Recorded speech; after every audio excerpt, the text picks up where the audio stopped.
Без камери на локалните телевизии протекува празничната богослужба и светата архиерејска литургија во храмот Свети Ѓорги и кршењето на Славскиот колач во паркот во Кочани, со кој чиноначелствуваше митрополитот Брегалнички господин Иларион во сослужение на повеќе свештеници, а во рамките на одбележувањето на Петровден.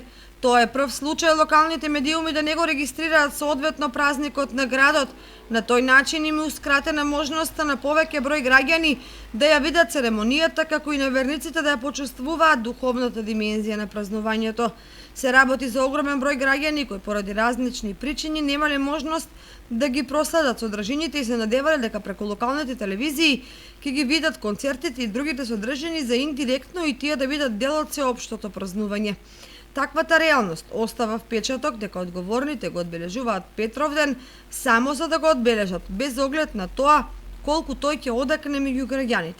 Аргумент плюс за тоа е и заборавноста да се продолжи работното време на угостителските дуќани во празничната ноќ за 2 часа, што на реакција на еден опозицијски советник на последната седница на Советот беше ставено на гласање во последен момент одлуката беше донесена. Инаку и за Петровден во градот ќе беше се исто како и секој друг обичен ден.